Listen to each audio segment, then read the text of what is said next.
Hi, hi friends. Um, Here we are, and we are beginning program 19 in Telepathy and the Etheric Vehicle video commentary. Today is the former All Saints Day. Now that is the 1st of November, but still we're in that zone. Actually, oh, wait a second. It's the 3rd. So we have passed on from the 2nd. Excuse me. Um, when I make a mistake like that, I don't go back and have a huge correction session, which would take so long. We are on page 48, and we are studying the science of impression and the supreme science of contact is coming up pretty soon. And we began this with the study of telepathy. So, as part of a segue, let's see what DK has to say.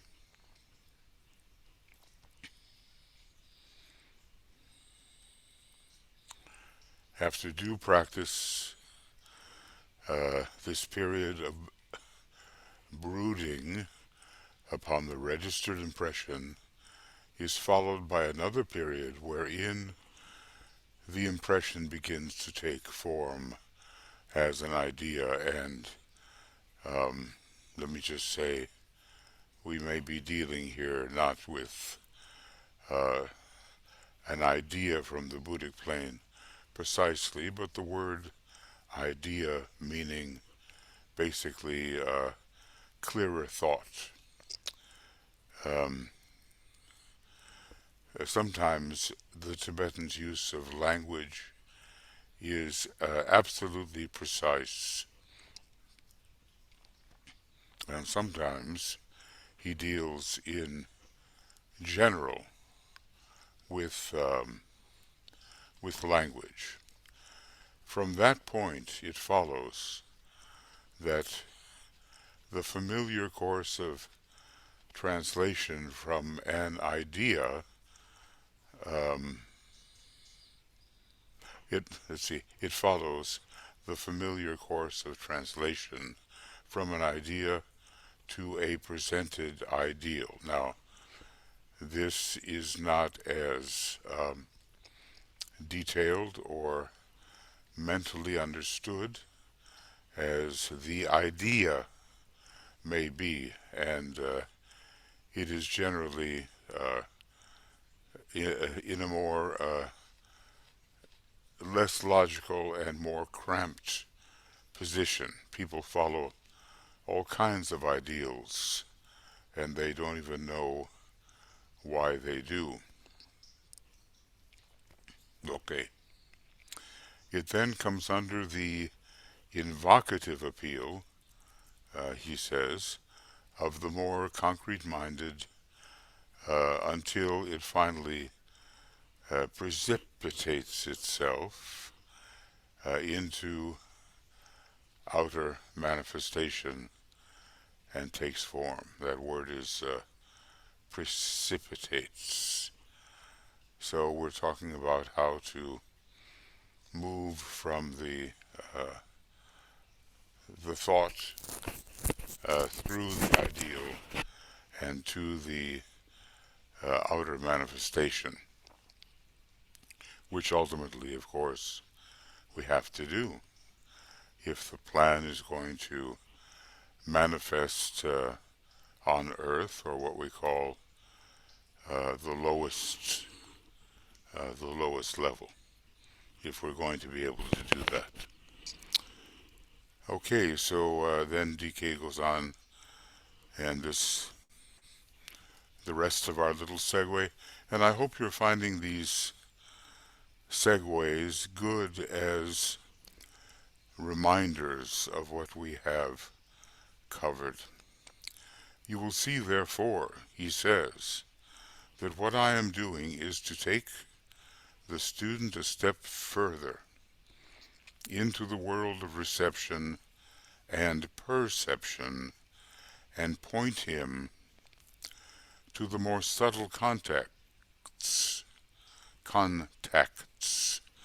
which lie behind those concepts which are regarded as definitely nebulous, and may I add, at first, of course, and going on with DK, definitely nebulous, and to which we give the name intuitions. He seems to be saying that the intuitions come in a rather nebulous form at first, and they do not strike us in great detail. Now, I'm not sure that's always the case. Maybe a true intuitive is struck by the pure reason of the intuition and understands all that may be involved in the truth that the intuition delivers. So that took us then to the end of program 18, Telepathy and the Etheric Vehicle video commentary, and that was the 1st of November. And we went as far as page 48. Then I had to skip a day, and this is the 3rd of November. So that gives us a little background. And the reason I stopped and did not really go further, there was so much here that requires deep thought, and the hour was late. But in general, my voice is coming back, and I'm staying away from harsh natural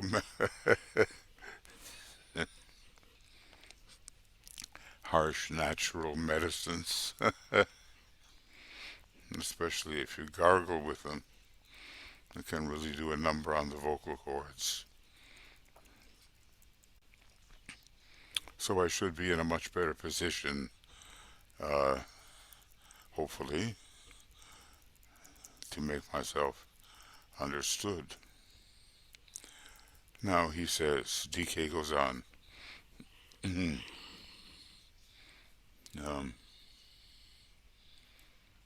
He says, the science of impression, if studied by the disciples in the world and by the new group of world servers.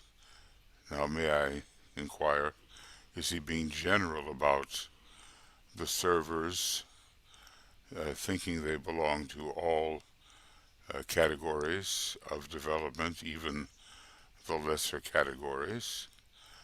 Or is he, I don't think he can possibly be looking at the disciples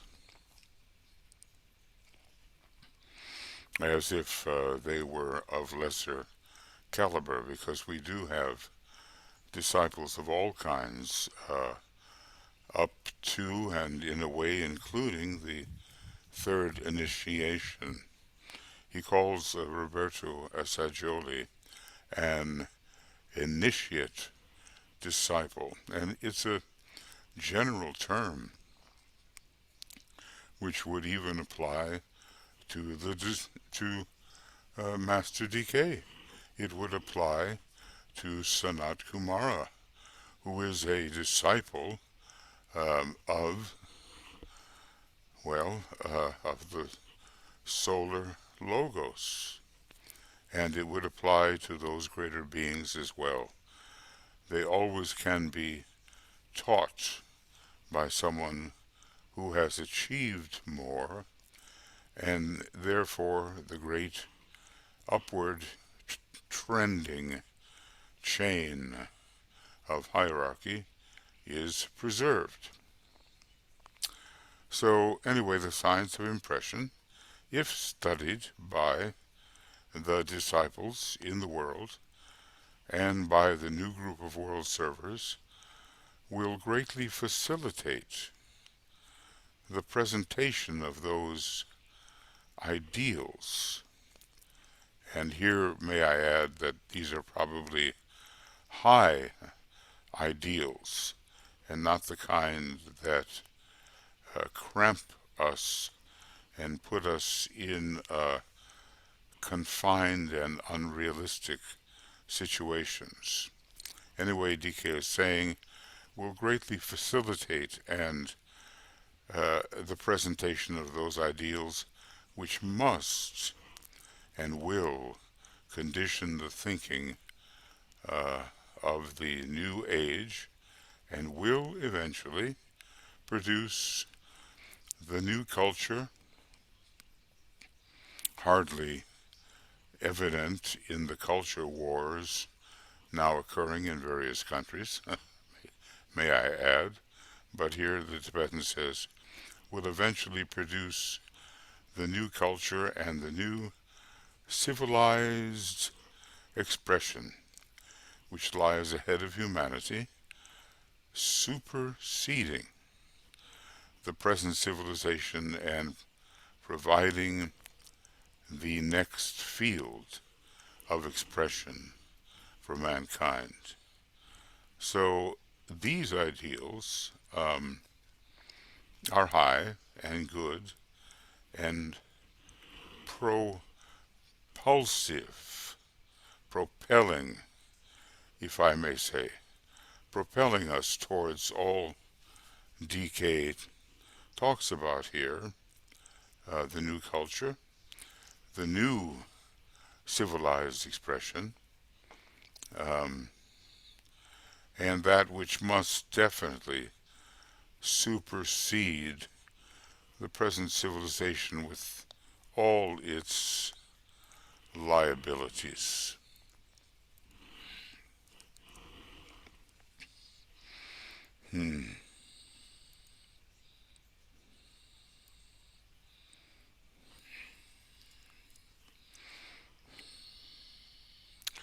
So we're being given a way to bridge towards the future. That was, by the way, the name of a very large lesson set which Mary Bailey created based upon the 14 rules for disciples and initiates.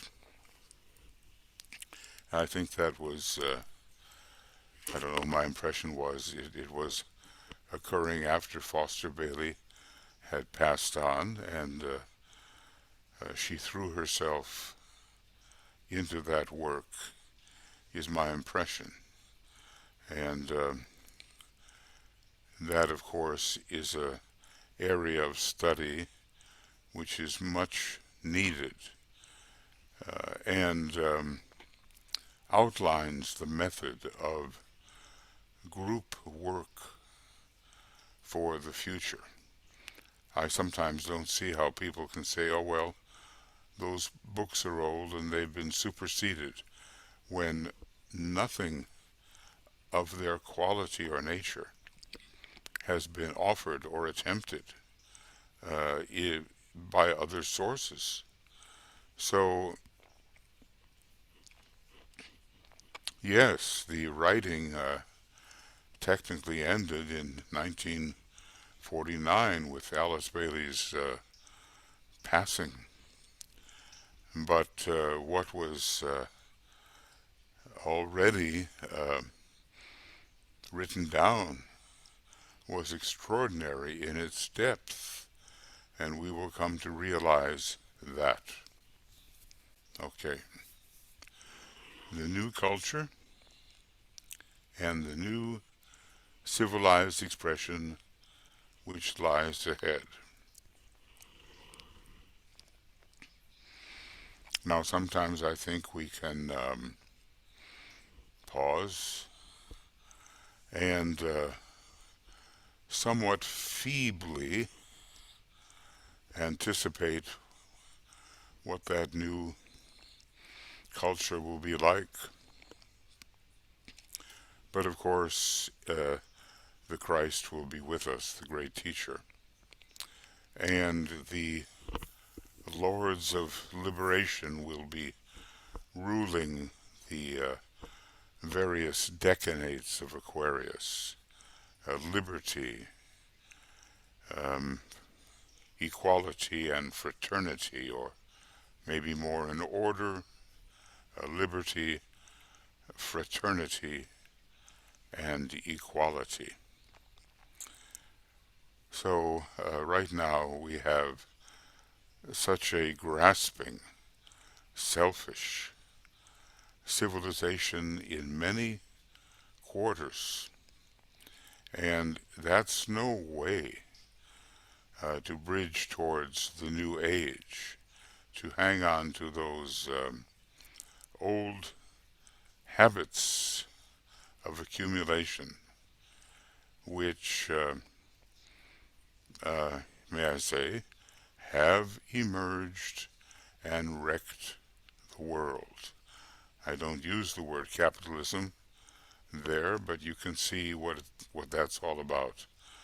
The third ray, in a way, has overrun the potentials of the second ray. And the type of development that we have to have will be an ongoing second ray, reinforced by the seventh ray of the period, the seventh ray which accompanies the equinoctial cycle of Aquarius. And who knows, maybe there is a larger accompaniment by the second ray, rather seventh ray, intended for the great Platonic year of Aquarius, which he says is imminent. It's coming soon, even though our science, human science, doesn't have the way really to determine um, the moment of its onset. Well, great wonders lie ahead. The wonders of the New Age. And naturally, the lords of obstruction want to obstruct, and they want to make sure there's no smooth entry into participation in these uplifting wonders of the New Age, including the impending new Renaissance following the onset of the fourth ray, which already began back in 1924, 1925, and will be a powerful presence uh, in the years to come. The fourth ray, when will it really start manifesting for humanity in a new and higher way? Well, we're told there will be an influx of fourth ray souls, not just for the purpose of fighting with each other, but rather for the purpose of achieving harmony. Well, here we are still dealing with the science of impression. Okay. This science is, in fact, the basis of the theory of relationships, and will lead into the expansion of the idea of right human relations. And here I'll interpolate the idea that in Shambhala, one of the prevailing themes of the hour is the theme of right human relations. Um,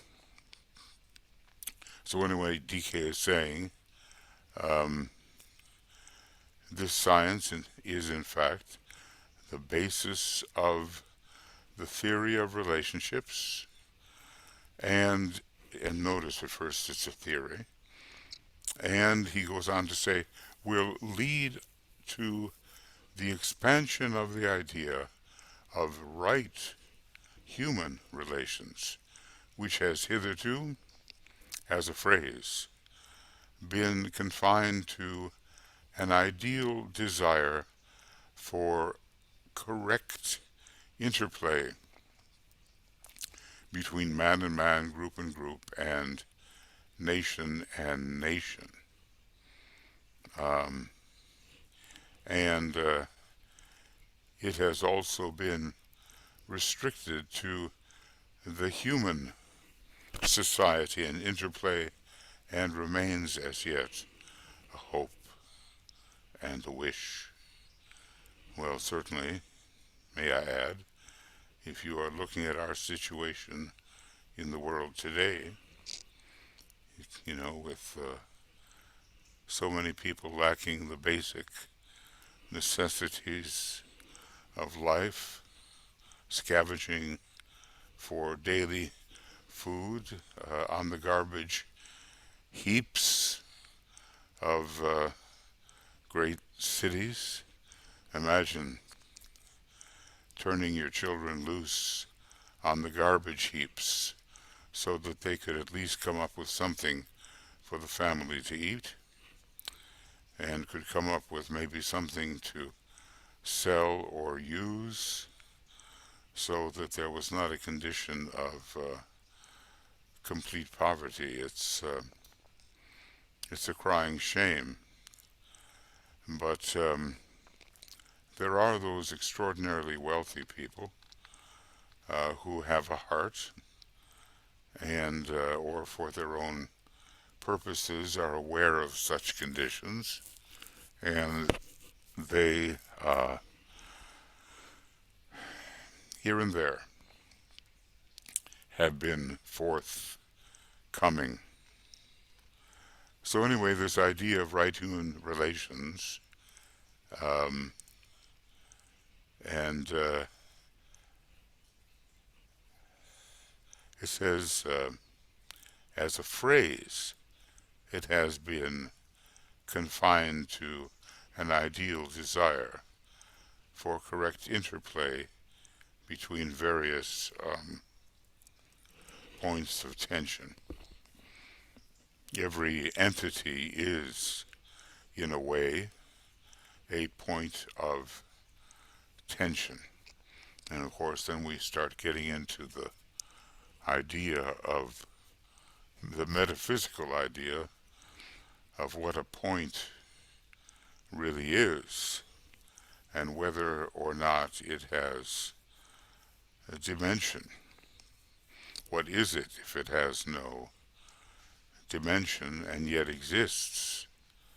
It's, I keep on calling it the nearest thing to nothing, and yet it exists. So there are some metaphysical things to work out there.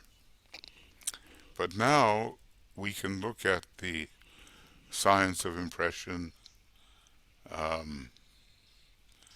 as it can be grasped, apprehended, brought down to the level of a educational objective, as DK says. I'll just read what he says. When, however, the science of impression has been correctly apprehended, and has been brought down to the level of an educational objective, it will be found to be closely linked to the emerging teaching anent invocation and evocation, and will be expanded. That's the point, not just human, will be expanded to include not only right human relations um, to the superhuman kingdoms, but right human relations to the subhuman kingdoms as well.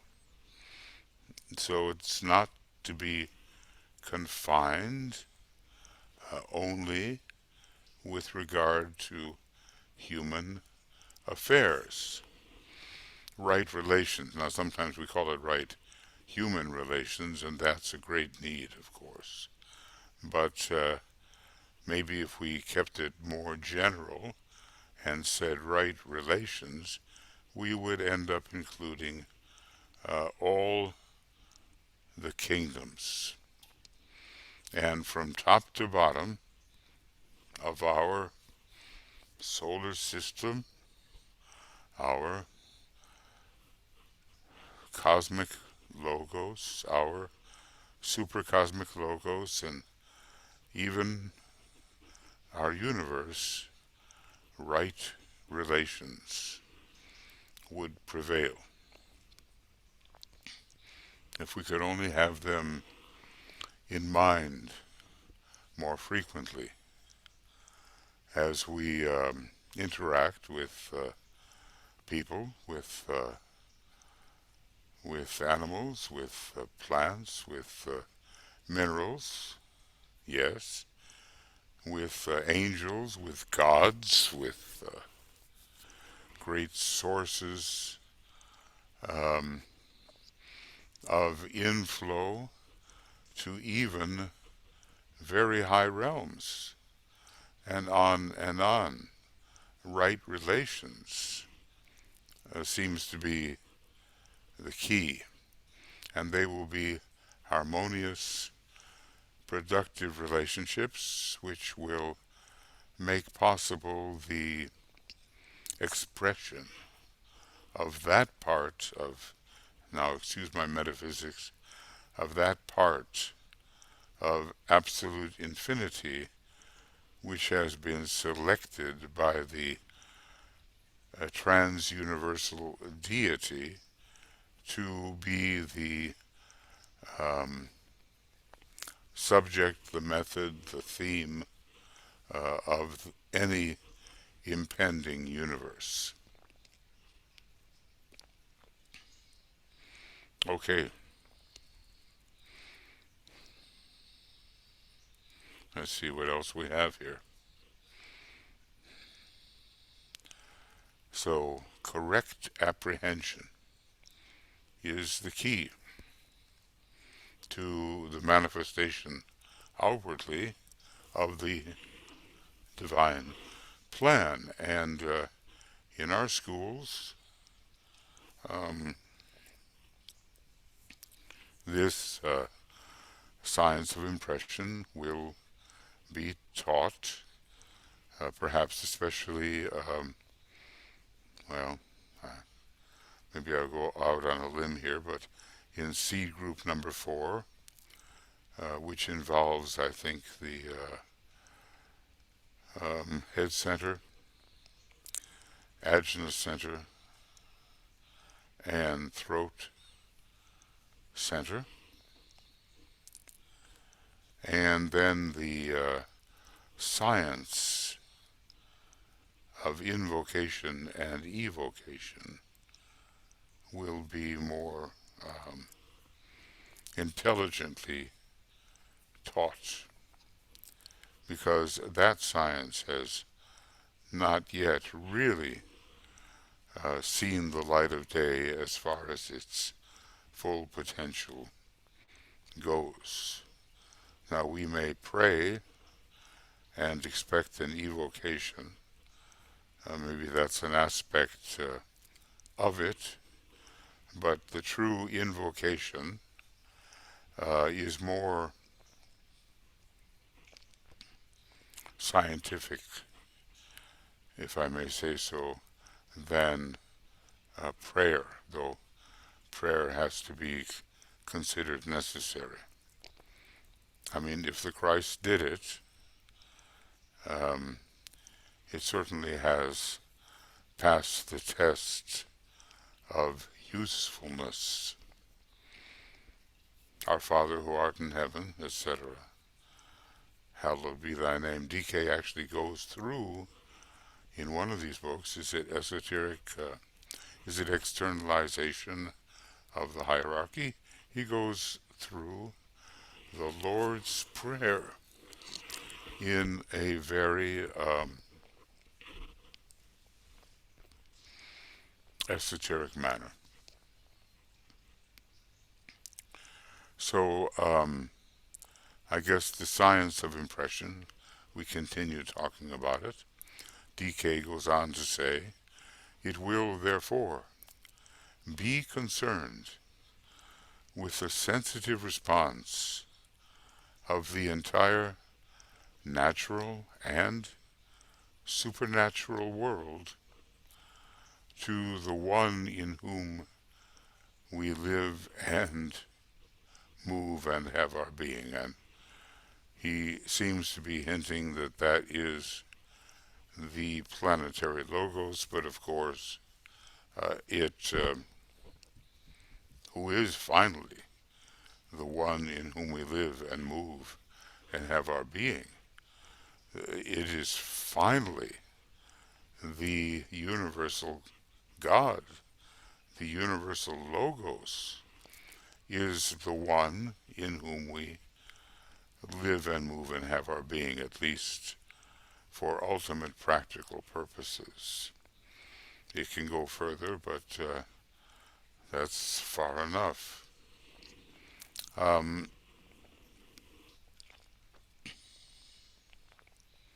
more, DK says,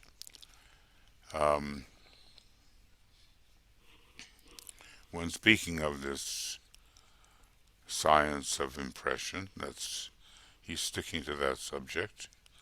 The science of impression, will put mankind into a right relationship with all aspects of expression of the divine nature. So our goal here is to achieve isolated emanations, though we seem to be, to achieve right relationship with all aspects of the expressions of the divine nature, deepening subjective contact and bringing about a, now is there such a word as this? Bringing about a diviner objective manifestation, and one more in line with divine purpose. So the science of impression is meant to bring about a more divine, objective, or objective manifestation. And that word diviner, I think, is, I don't know if it should be used that way. I mean, sometimes the diviner is one with one of those dowsing rods who divine where may be water or some other factor for which they are looking. And one more in line with divine purpose, DK goes on to say. So sensitive response to the entire natural and supernatural world um, to the one in whom we live and move and have our being. Now, as I said, at first sight, that appears to be our planetary logos. But of course, it's a very extendable term, is it not? Because every greater includes the lesser, and that greater is included by a still greater, which includes not only the greater, but the lesser, which was before included. So it's like a series of concentric circles or a series of spheres within each other when we begin talking about the one in whom we live and move and have our being. You will, says the Tibetan, you will understand. I skipped something. It will lead, all this, to a great shift in human consciousness off the levels of emotional and physical life where the bulk of humanity is focused, and may I add, and therefore is not yet ready for occultism, decay going onto the levels of mental perception. And if these levels of mental perception are held steady in the light of the soul,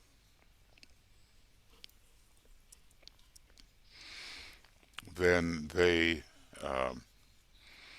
can be of great assistance in the shifting of human consciousness. And so far we have mostly the battle for the elevation of human consciousness.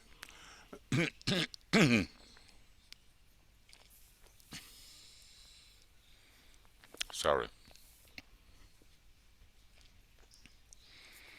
And we have the wavering of the emotionally influenced astral body upon the mind at first. What we need is to have the soul influence the mind. And that, of course,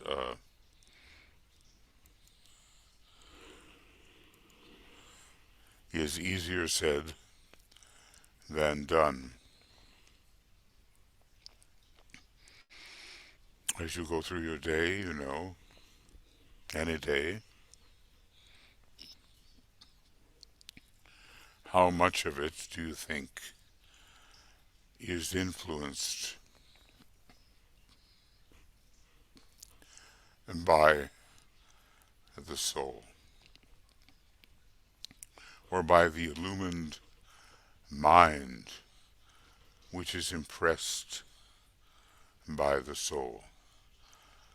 If you're like me, you will find yourself always slipping and not easily sustaining that perspective. But given time and patience, the right attitude will be developed, and the people who are, well, lately raging about under the influence of glamour and illusion,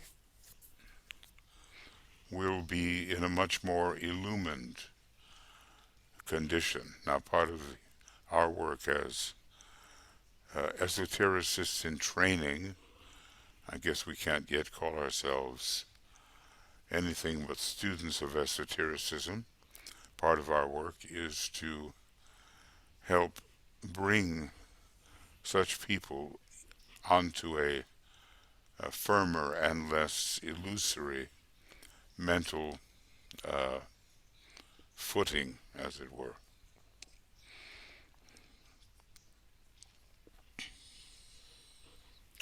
Okay, now DK goes on.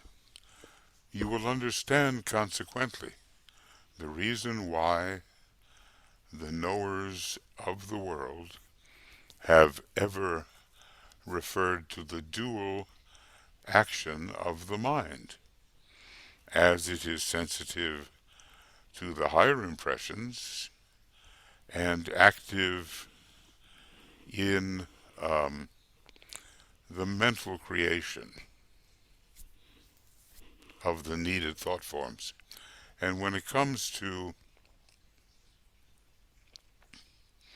duality um, in relation to the mind, I would recommend the study of the Scorpio chapter. You know how important Mercury is in Scorpio as the hierarchical ruler. And under the Scorpio chapter, it tells us of at least two functions of the mind, but here those functions appear to be um, sensitivity to the higher impressions and also um,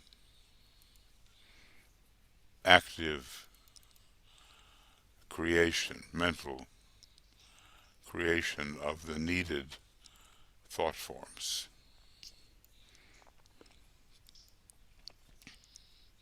Now note that DK says these thought forms are needed.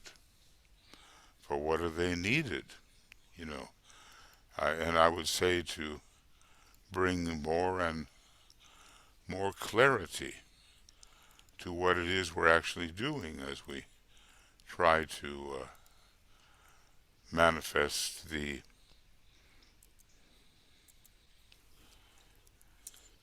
divine plan um,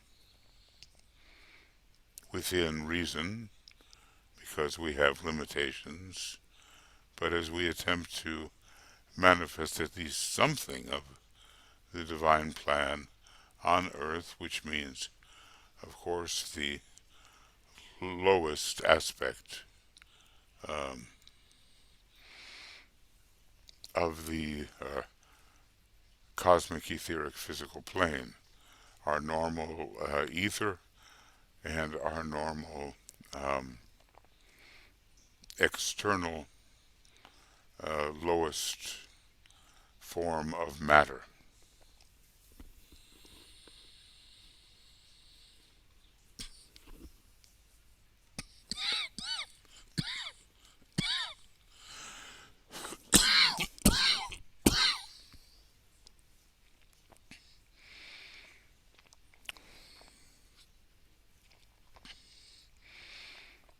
Okay, I may add that DK has always been considered, especially by those who don't read him carefully, as a very mental master. Too much mentality, they say. His students are characterized by too much mentality and not enough heart. But that, of course, comes from not reading him well or carefully. He's filled with heart, filled with devotion to his superiors, filled with devotion to what is the real soul, the spiritual triad, and devotion to the task of bringing the divine plan forward into manifestation. And devotion and love are at his stage of development interchangeable. All of us, as monads, what are we? Lords of ceaseless and persevering devotion. We might as well be saying we are lords of ceaseless and persevering love. We might as well, because we descend from the monadic plane and take a great pilgrimage in the effort to help to create right relations among the many strata of entities that exist below us. And it takes millions of years to do that. Sometimes I've speculated that for humanity as monads, to do that it takes about 25 million years to make a complete cycle and the return of the prodigal son. Well, friends, there's a lot of theory here, but every day we want to go into the task of living that theory and proving it to ourselves, justifying it to ourselves. That's what we want to be able to do, and then it's not just a bunch of words, it becomes a way of life. He talks about how study can become a way of life. Go into his discussion of the second ray in Esoteric Psychology, Volume 1. And he ends up talking about how this intensive study becomes more than study. It becomes a way of life. It becomes intuitive. So we are all involved in a progression into higher spheres, higher than the spheres in which we can find ourselves as part of the emanation process or emanatory process. Now here's a bit more about the mind.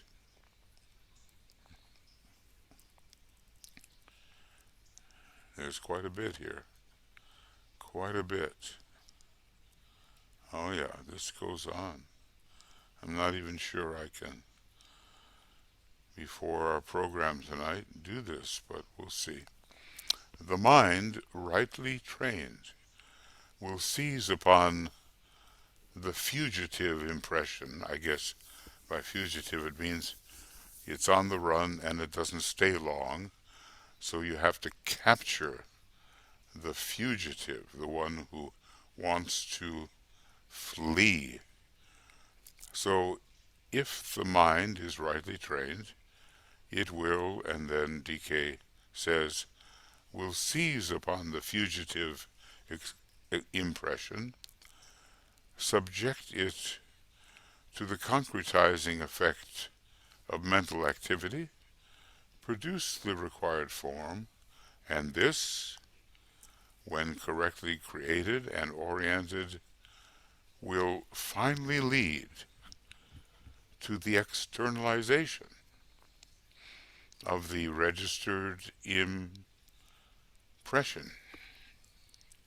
as it took form in the intuition and eventually, and not immediately, I guess, and eventually found its place upon the mental plane. Intuition eventually finds its place, but at first it is a fleeting and apparently difficult to grasp energy.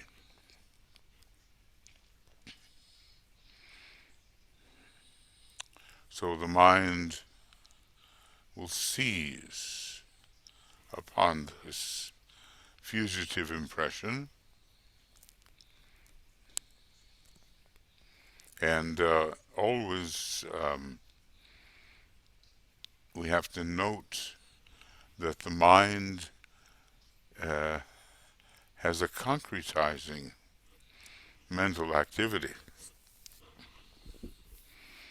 How do we start out from the vague nebulosity of intuition, if we're not really, of course, ongoingly trained intuitive, but for the average disciple, let's say, we have this condition of nebulosity, and how eventually is the proper form not only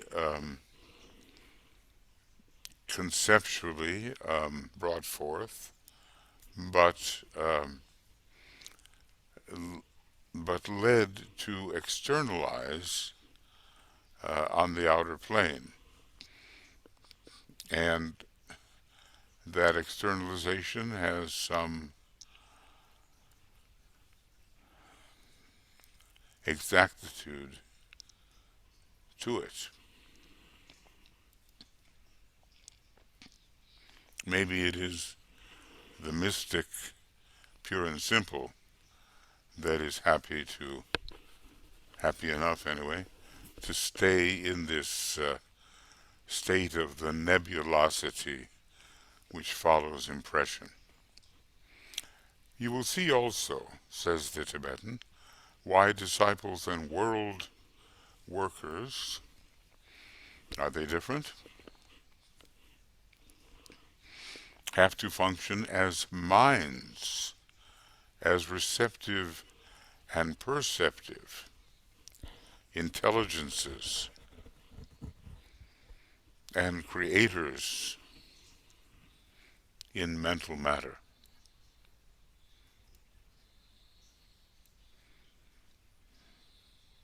Well, it's if we're going to have that alignment of soul, mind, brain, we have to learn how to function as minds. And I'm almost feel like I'm reading Neo-Platonism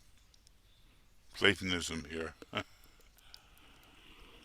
when I see that word, or a combination of words, perceptive intelligences.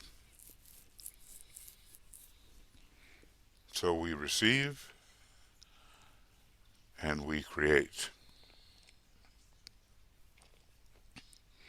And our creations eventually do manifest as that aspect of the divine plan which we can handle.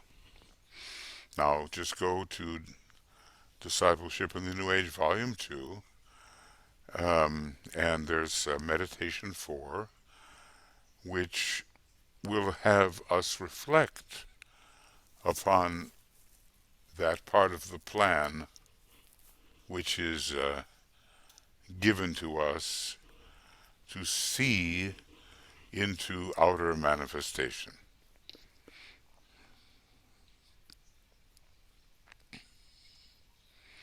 Now, about all this, DK says, I guess all these different functions, um, of them, he says, um, all this process, it is all related to this science of impression with which we have been dealing. You will note also that this whole process is capable of expansion in the processes of meditation so that the aspirant can be sensitive to impression, and because he is oriented towards or to the world of ideas and is aware of the subtlety and delicacy of the apparatus required to register the overshadowing cloud of knowable things, sometimes called the rain cloud of knowable things, because of all this,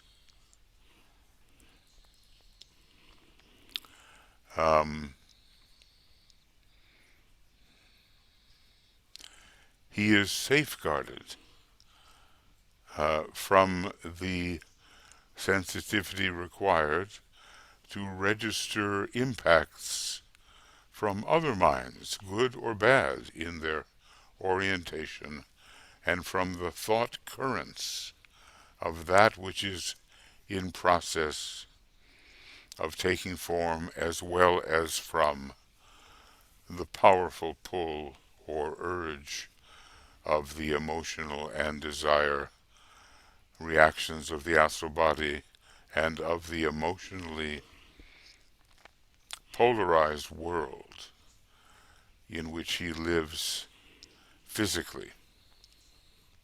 That's a long sentence.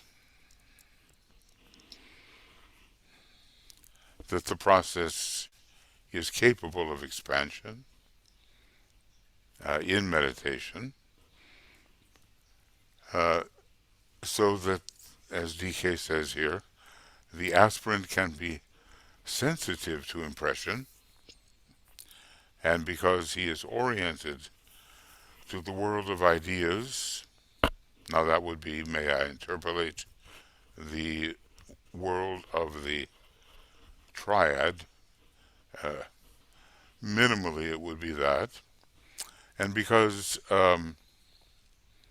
he is oriented and aware,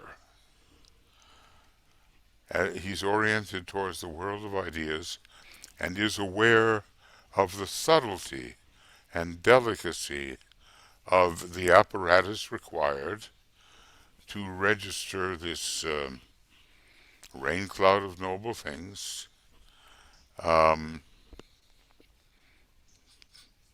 He is safeguarded from the sensitivity required to register impacts from other minds, good or bad, in their orientation, and from the thought currents of that which is in process of taking form, as well as from the powerful pull or urge of the emotional and desire reactions.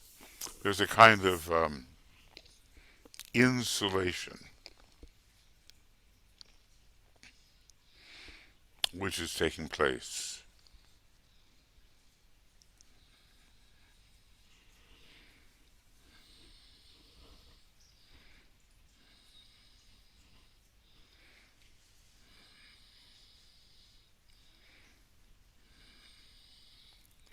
So it is, according to decay, because he is, the aspirant is oriented to the world of ideas and aware of the subtlety and delicacy that of the apparatus, um, that he is safeguarded from what might be impacts which are not to the good. They can be bad, in fact. Well, let's be honest,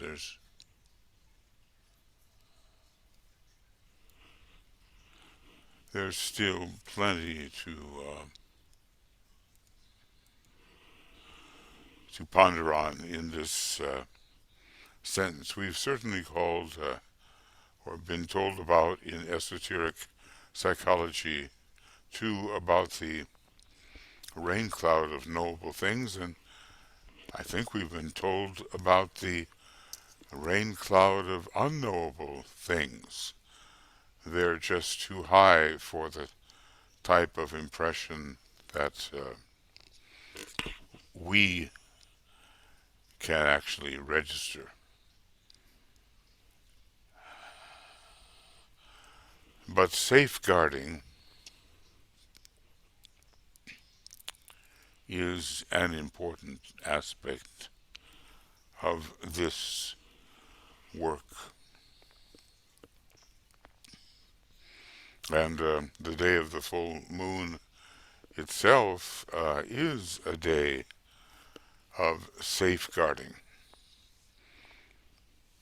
And when there are thought currents which are in process of manifestation, they can act as powerful influencers. So we have to realize that thought currents heading towards externalization can have a significant influence upon the thinker. I think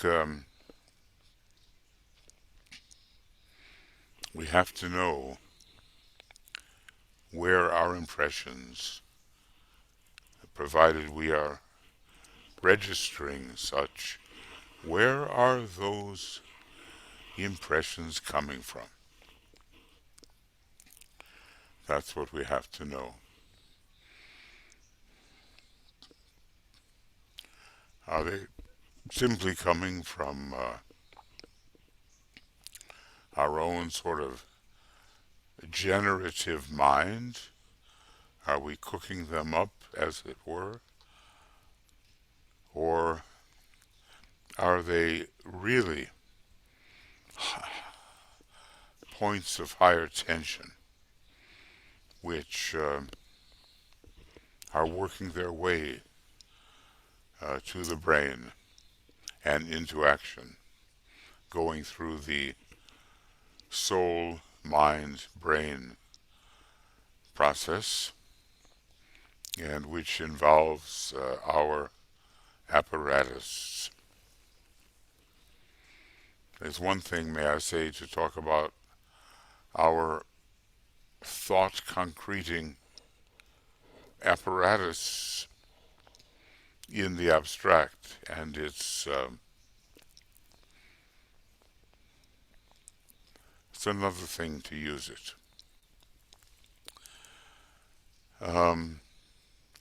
Like I said, friends, not an easy book. I just don't find it easy at all when I'm reading the esoteric psychology books. I seem to have a natural way into what is being said. And here it requires rather intensive concentration and attempted understanding about everything he says. Well, anyway, more understanding will come, he says, if you grasp the fact that this science of impression is concerned with the activity of the head center as an anchoring center for the antahkarana, and that the Ajna center is concerned with the process of translating the recorded intuition into a form through recognition of the reaction, through recognition of and reaction to a mental thought form. So the Ajna center is concerned with the process of translating a recorded intuition into form. Now that really is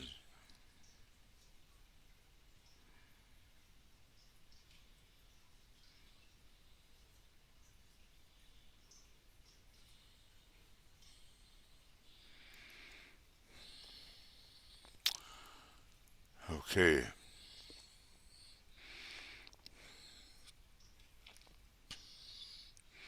Now think of that. The head center as an anchoring center for the antahkarana. Sometimes it seems that we are told to bypass those centers and to work with strictly mental factors. But then, if we're working with mental factors, maybe we are also working with that uh, into which the antahkarana can anchor itself when used for the descent of impression. So anyway, we take it for what it's worth. And the Ajna center is recording and translating the intuition into a form through recognition of and reaction to a mental thought form. Remember that the Ajna center has to do with a rather high class, esoterically considered, of human being. The members of the new group of world servers are the Ajna center of Sanat Kumara. So the Ajna center is concerned with the process of translating recorded intuition into a form and its subsequent direction and ideal objective into the world of men. Now, in the early stages and until the third initiation, the science of impression is concerned with establishing of a sensitivity, an invocative sensitivity between the spiritual triad, temporarily expressing itself through the abstract mind, and the soul, or son of mind, and the concrete mind. All right, that's going to be, let's consider that a separate item, and we will go at least this far.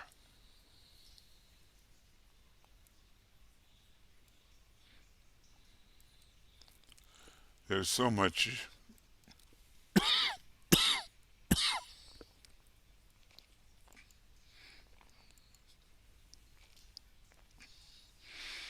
of quite a technical nature here.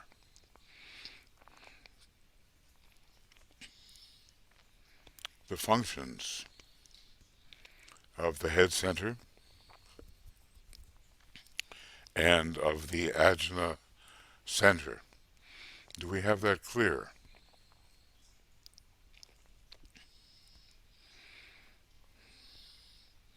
Let's ponder just a little bit about that.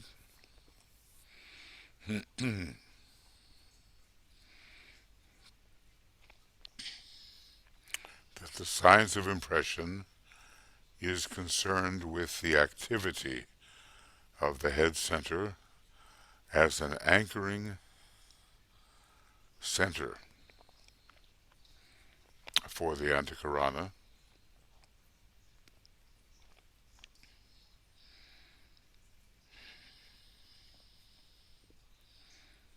and that the Ajna center, also I think located on the first subplane, um, just the way the head center is, that the Ajna center is concerned with the process of translating the recorded intuition into a form.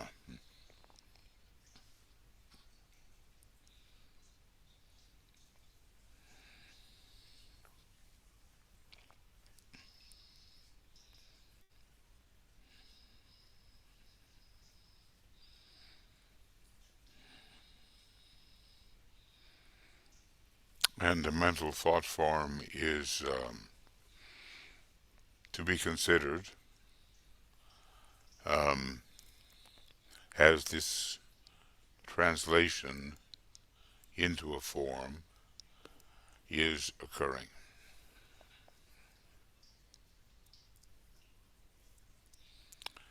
And following out what the Ajna Center does, it will direct that intuition properly, uh, a direction which follows this kind of translation. Um, and there is idealism in the Ajna Center as we begin to realize that it's very much a Neptunian center. I think we realized that in esoteric healing around page 51 or also maybe 151. It has a strong idealistic Neptunian vision and so deals with the ideal. And the translation is directed into the world of men.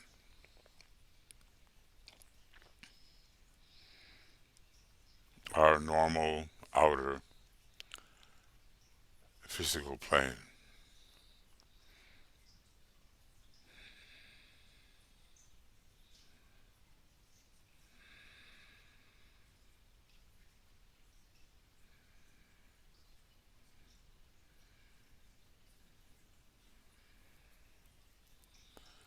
Now, we'll go on with DK.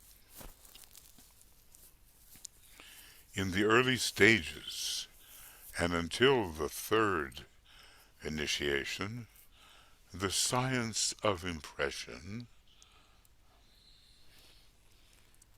is concerned with the establishing of a sensitivity.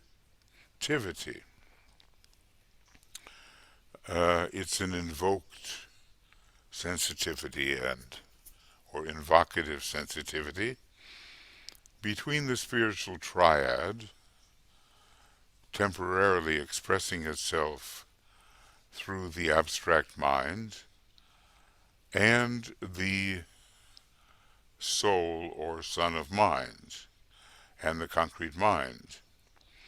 So what are the stations we're dealing with here?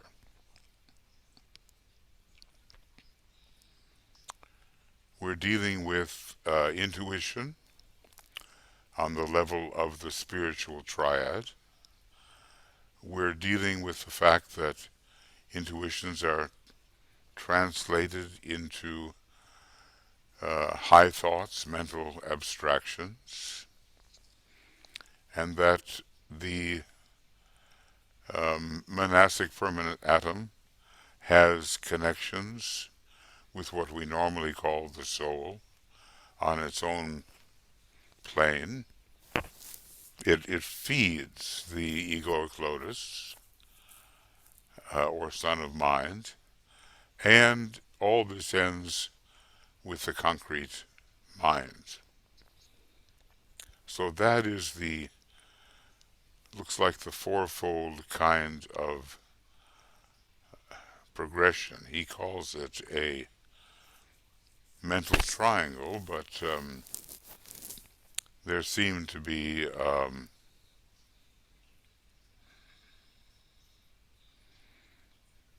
well, there is a mental triangle. It involves the abstract mind, the son of mind, and the concrete mind, but the intuition is also part of the descent, if you will.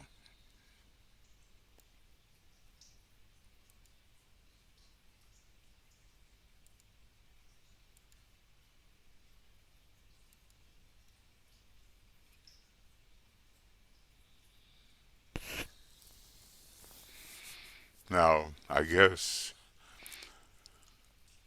DK is hinting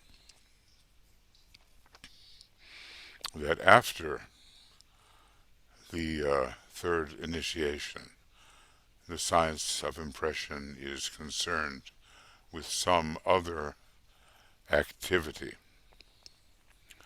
So here we have, I'm just going to kind of outline spiritual triad, abstract mind,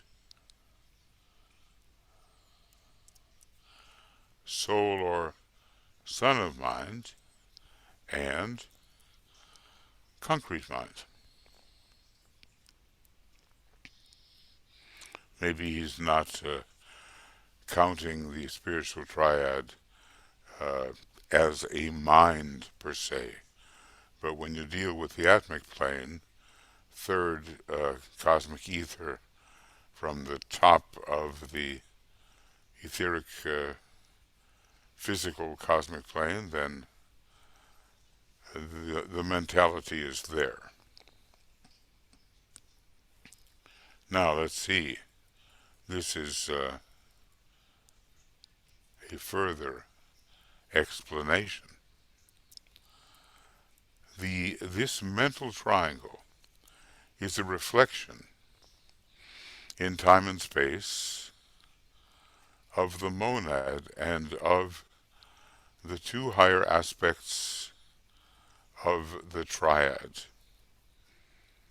and is reflected after the process of invocation and a succeeding process of evocation in another triad, that of, interesting, huh? Lower mind, soul, and vital body. So we have monad and atma and buddhi. Um,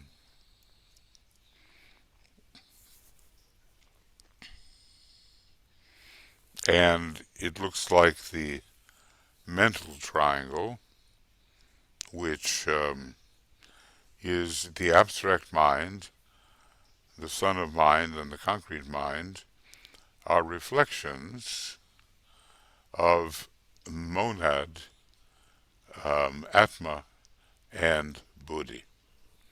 Now, I must admit this is getting pretty complex. And when you think that to become an expert in the field of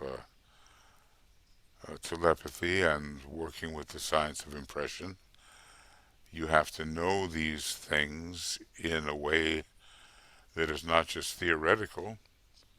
To me, it seems a little bit daunting.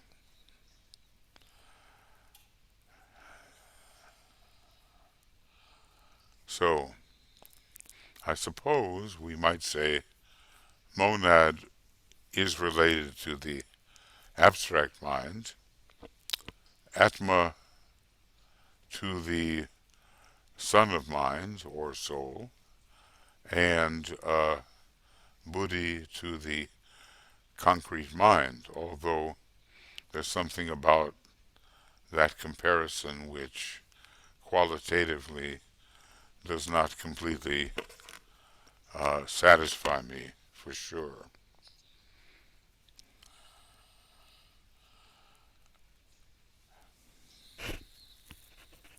And when there is proper in evocation, um, something else follows.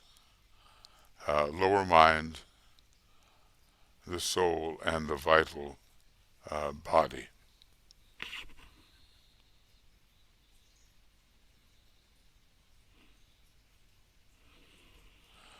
So let's see if I have this correct.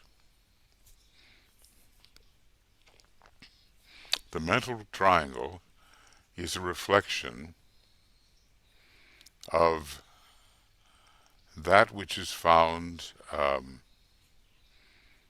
let's see, um, well, maybe in the spiritual triad and the soul and the soul.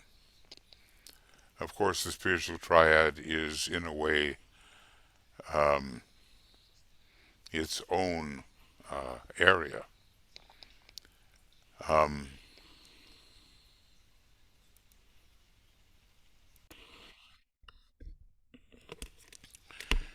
it looks like there's a connection here between the spiritual triad and the soul, um, and then,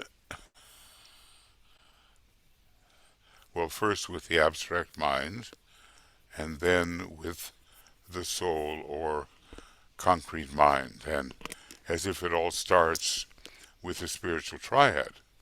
But then DK goes on to say, um, this is a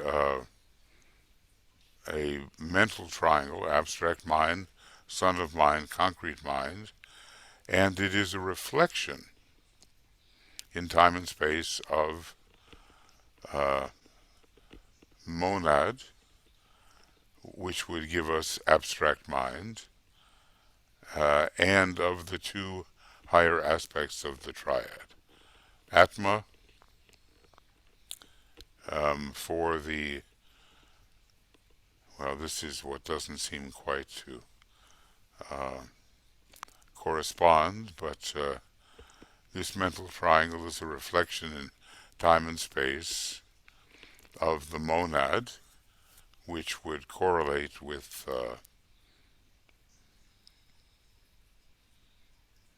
abstract mind, I guess, because to call the spiritual triad an aspect of mind requires a very special consideration of Atma. So, I'm trying to work this out, okay, and maybe we all try. The monad represents the abstract mind, or is represented by. Atma and Buddhi also enter the picture um, when we consider son of mind and concrete mind, but it's almost as if the correspondences should be reversed. Anyway, of importance, monad and the two higher aspects of the triad. And all of this is followed or succeeded in another triad, which is lower mind, the soul, and the vital body. And I wonder why he puts them in that order. Because lower mind is definitely in a lower position than the soul. So probably what has to be done here is that a diagram has to be worked out carefully so we can understand the interrelationship of these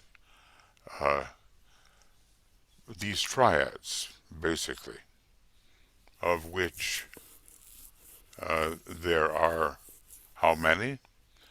Well, spiritual triad, abstract mind. How can I include the spiritual triad? Well, at least abstract mind, son of mind, and concrete mind. That's one triad. Here's another triad, monad, atma, buddhi. Here's another triad, lower mind, the soul, and vital body. Now, I wouldn't blame us or blame me for thinking at first this is a lot of words. And you might wonder, can I possibly have the practical working knowledge of what these words represent? Because I find that I have to really ponder this. I'm looking for certain correspondences. Um,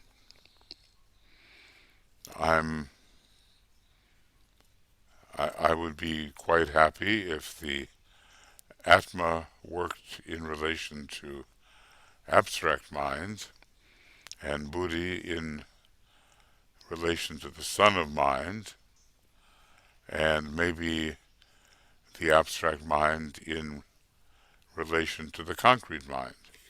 There I would feel the correspondences were being properly allocated.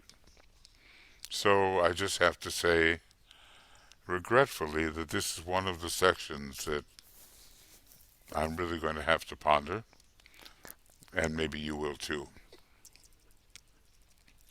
When the relation, TK goes on, when the relation between the lower and higher mind is correctly and stably established, you have the swinging into activity of the lowest triad connected with the science of impression, lowest triad. Certainly we're being given enough triads here, and their relative status, the head center, the Ajna center, and the throat center. And there, of course, it doesn't seem hard to establish that we're dealing with first aspect, head center, second aspect, Ajna center, and third aspect, throat center.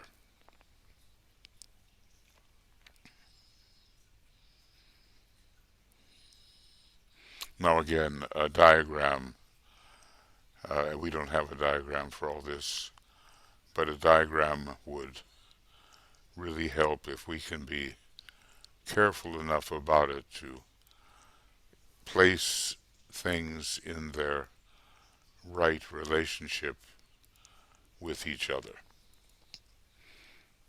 I love how he puts it. Okay. Much food for thought indeed. So DK goes on.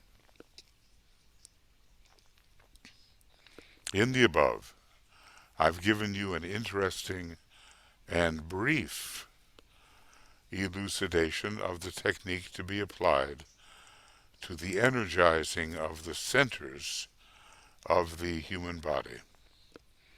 Well, might we not say that Ajna, head, Ajna, and throat, which are the lowest triad, are exactly that, the energizing of the centers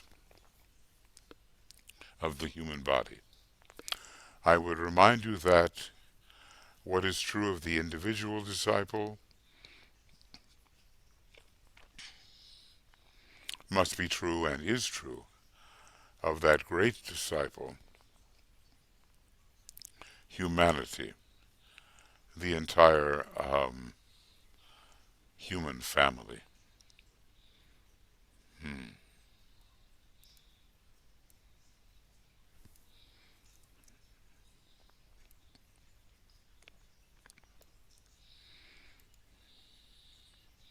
And if we were having difficulty working this out as a diagram for the individual, then thinking about humanity as a great disciple, as a total, because it's going to soon be an initiate, so humanity is perhaps not only an aspirant in this larger sense. Well, we might find that even more challenging. I frankly feel challenged by these paragraphs. It is also true that an outgrowth of this idea of all the three planetary centers, Shambhala hierarchy, humanity. So, if we can work it out with respect to the three centers of the human body, then we can work it out with respect to the three great centers in the body of the planetary logos.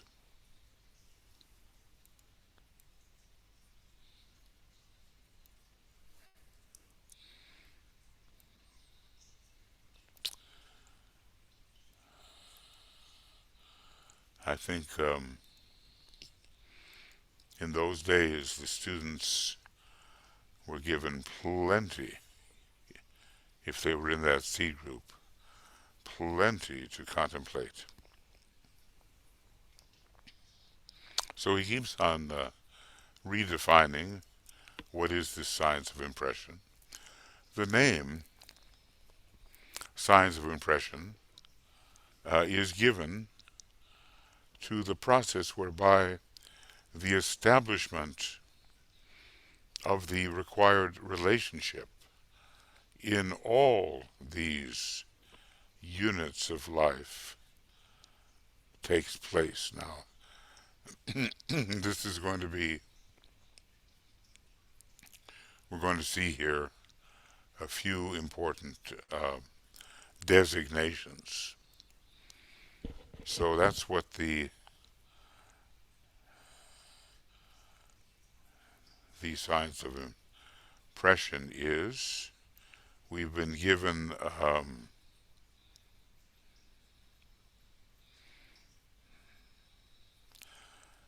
various units of life, and they can fall into place properly.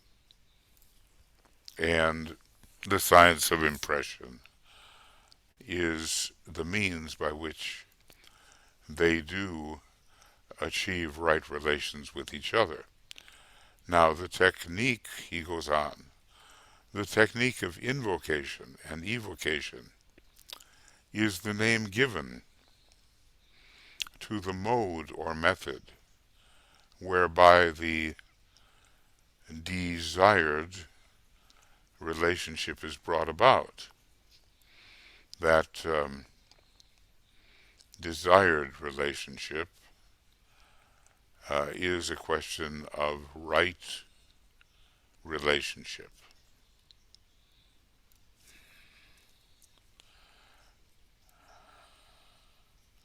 This is kind of a summary, so it appears.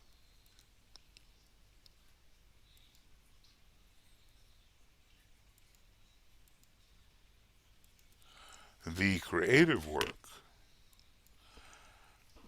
DK goes on, the creative work is the name given to the manifestation of the results of the two above processes, the science of impression and the technique of invocation and evocation. So he rounds up, finally, doesn't he, uh, what he has been dealing with, and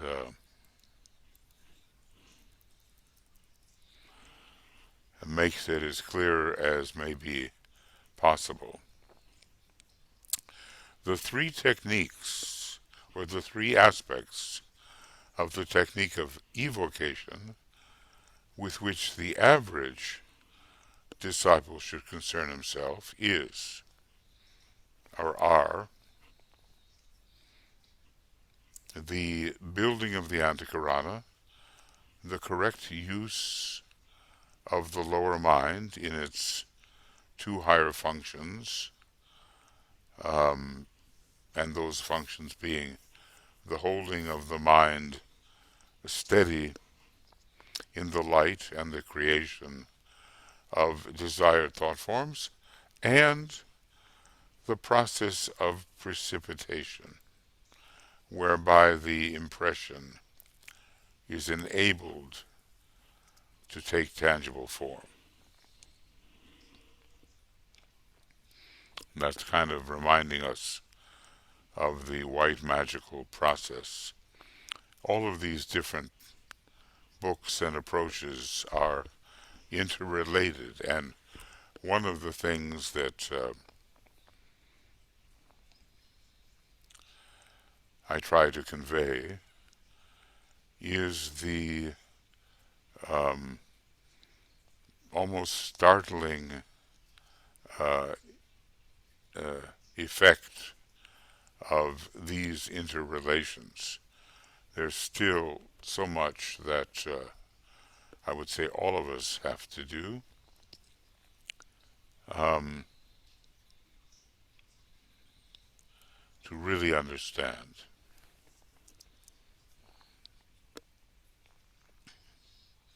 So these are the three techniques of invocation and evocation, which the average disciple, he always talks about the average disciple because he doesn't want us to get a big head, um, and lose our humility.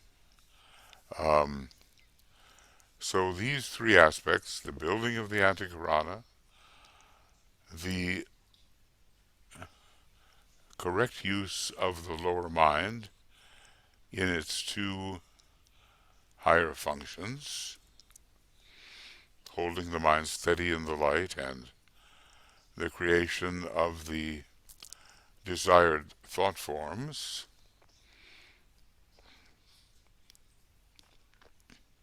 because the lower mind does not simply have to be an instrument of inhibition. It can, in fact, and must work towards the concretizing or precipitation of the tangible form inherent in the intuition, taking or appearing on the outer plane. Um, impression is allowed to take, the precipitation tells us the impression will finally take tangible form. I can just see if I were a member of this group in the old days, I would have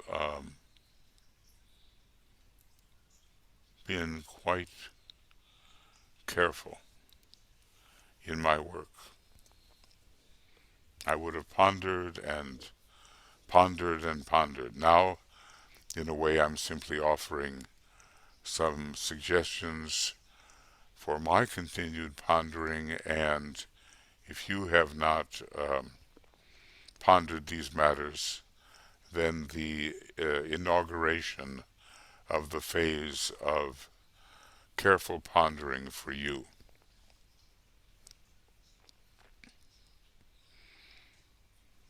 No wonder I didn't want to do this last night. It's just too difficult for a very late hour. But we can isolate these few pages, of course, and come up with something meaningful. In the above exegesis, I suppose it is a systematic elucidation. In the above exegesis, I've given you much food for thought. Maybe I want to say much too much food for thought. But anyway, I've given you much food for thought in connection with telepathic possibilities. Now we're going back to what started us considering the science of impression.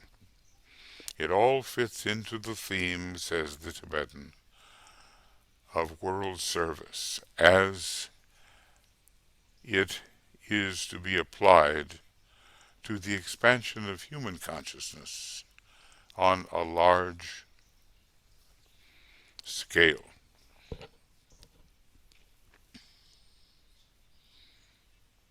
That's the purpose, I suppose. This is one of the major tasks of the new group of world servers. The expansion of human consciousness on a large scale.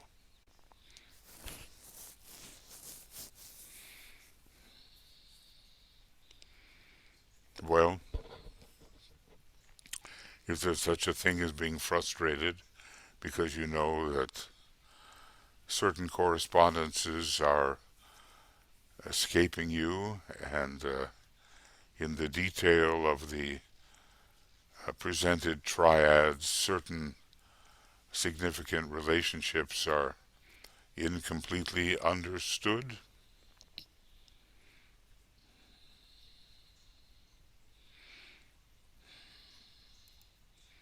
I think there is reason to think that way after reading this particular presentation. But the theme of world service stands out, and maybe the true occultist or the advanced student of occultism can offer service of a powerful kind.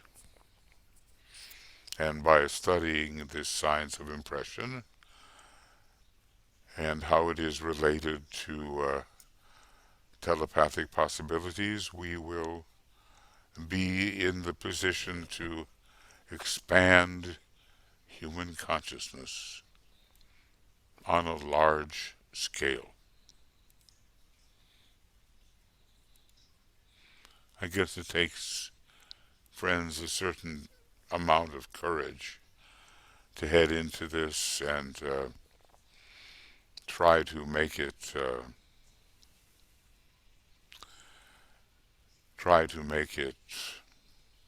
make sense to us, and try to make it a way of life rather than simply an academic study.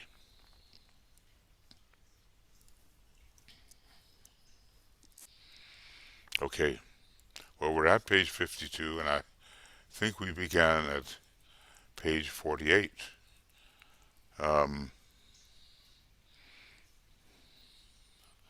Not a lot of work, but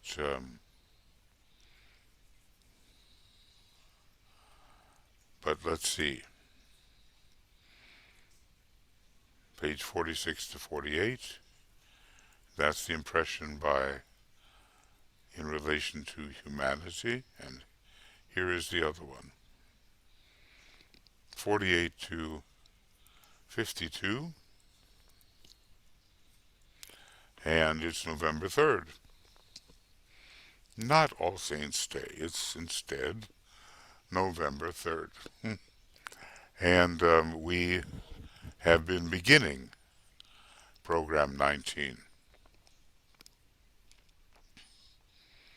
So let's see how I might put this down right before we begin to enter something that may knock us for a real loop or clarify greatly the supreme science of contact. Obviously, that's going to be a different kind of program. So this is 19. And the day on which it was undertaken is the 3rd. And we did start on 48 and we ended on 52. And now program 20 will be up. And I don't dare say when it will occur, but at least it will begin with page 52. That much we can know. The supreme science of contact, I guess something is really stirring in me when I look at that. I mean, there's still so much more in this book, you know that. And I've only done relatively a few programs, a few pages.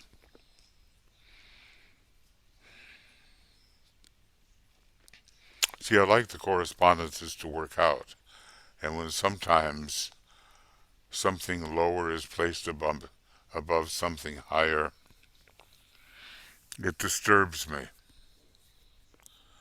But that is how he put down certain triads, how he brought them forth and talked about their relationships. Maybe the important thing for us is to find a way to receive impression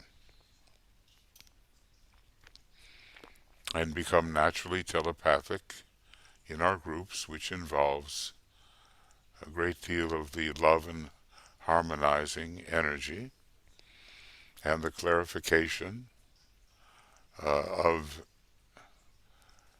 vague, though significant impressions from the intuition. There's a lot hovering around us internally that belongs to the rain cloud of knowable things. But we do truly want them to be knowable and not just vague hoverings. Otherwise, we will find ourselves strictly in the mystical category, and we won't be able to do too much on the outer plane to make sure that our portion of the divine plan is finally brought through, etherically and physically. We do have a lot of regeneration of the dense physical plane to accomplish. No question about that. Okay, well,